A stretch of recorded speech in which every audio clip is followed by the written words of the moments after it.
Hello, I'm Jessica. I'm Didi. Something in your throat there? I did. We are Spot 27. It's Talk About It Tuesday, and we are going to talk about seasons of change in our handy dandy book that we're reading, Confessions from an Honest Wife. Didi picked this chapter. It's not my favorite, but all entire time. all that. So we're talking about seasons of change, and this lady in here is talking about how she goes through these seasons of change, her in her marriage, of course, with her husband. And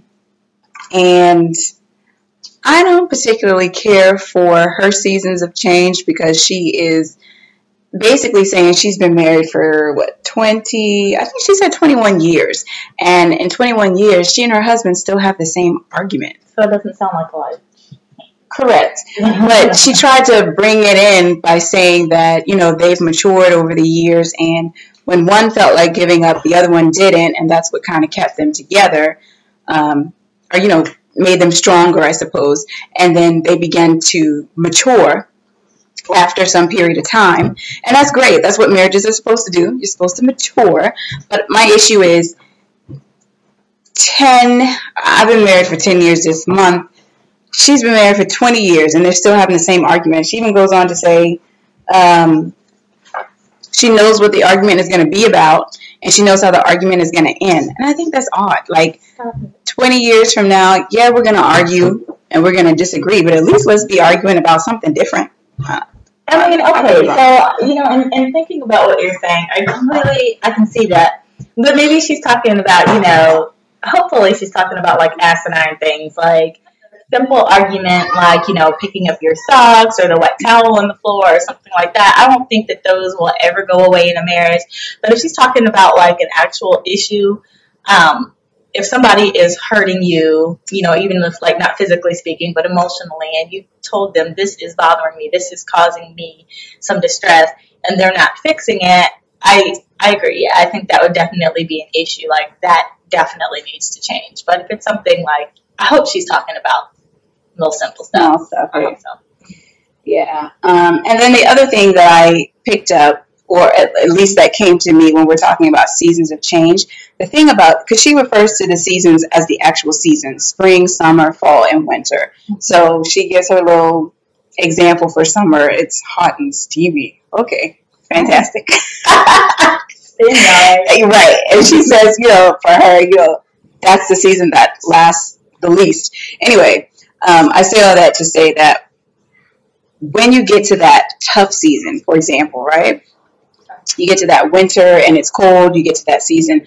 Something that I feel, and I've, had a lot of conversations with a lot of different people, is that when you get to those rough seasons like that, something switches in you emotionally. Mm-hmm. And obviously you're not getting what you need at home. Clearly you're not getting what you need from your spouse.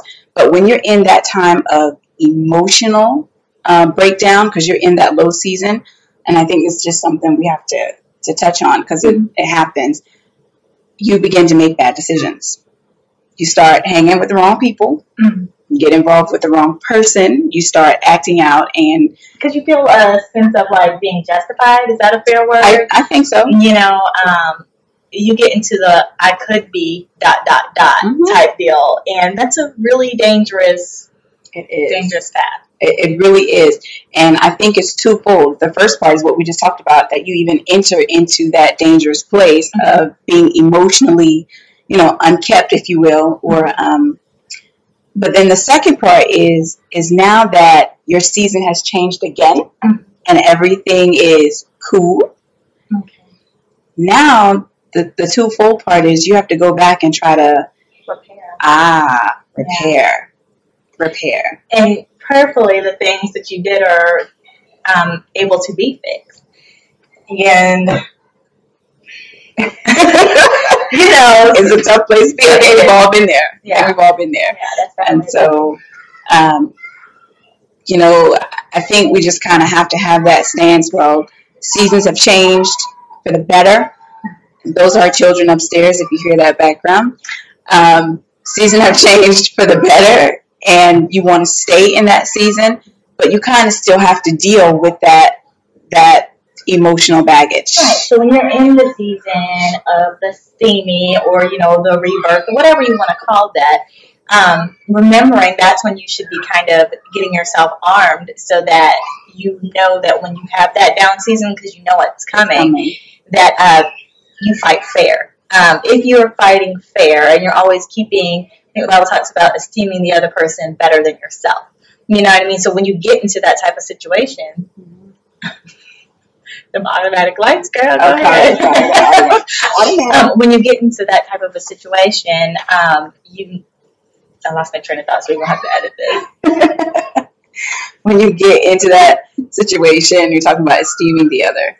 Yeah, so that you will fight fair, that you will give that other person the benefit of the doubt that you might deserve these things, but maybe they just don't have it in them at that time to give it to you, but you know that at some point that they will. Right. And just to read this insert at the end here, she says, and this is Brooke that we're talking about, chapter 8, if you're following along, this is Brooke, Seasons Change. And she says, at times we still fight over the same issues, and our arguments sometimes seem like deja vu that's lasted 21 years. That's not cute. But I know I've come a long way. We needed time. For surely seasons are just that, our human way of making the passage of time tangible, the only way we can see something so abstract. So, does that go back to that saying, time heals all things? Time heals all wounds? Is that what it is? I think so. I really do think so. If we keep, because, we're saying we're coming from a position of faith.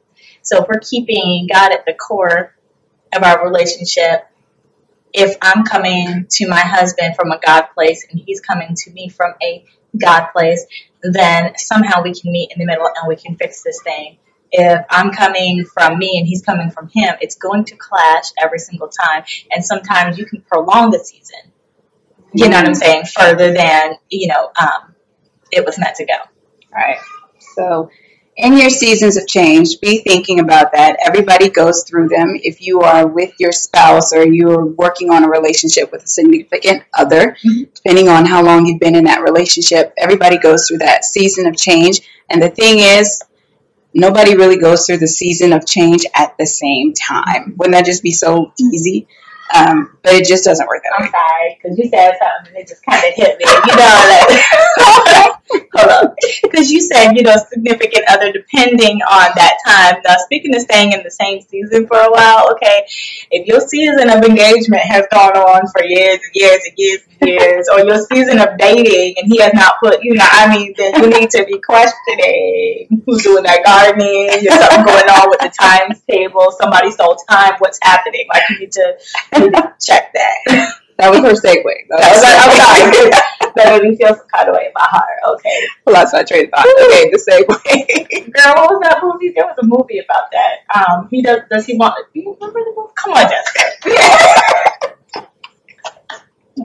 I would think of that movie and I would plug it. Okay, she's going to plug it in. If you just see a random spot with a movie in it, that was Deanna. Okay. Anyway. So, be particular about your seasons of change, or be mindful about your seasons of change. And if you have made some, bad decisions, we all make them. I don't think that makes any of us better than the other.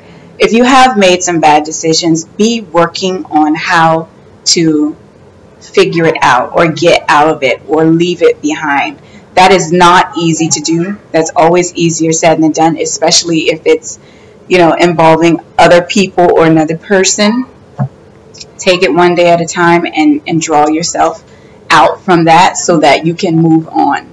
And I think she made a fair point to say, be thinking about how to get out of it, because you can't keep making the same bad decision. Otherwise, it's just a habit that has become who you actually are. So, right. Yeah. So, yeah. And by the way, the movie is He's Just Not That Into You. I knew it was coming.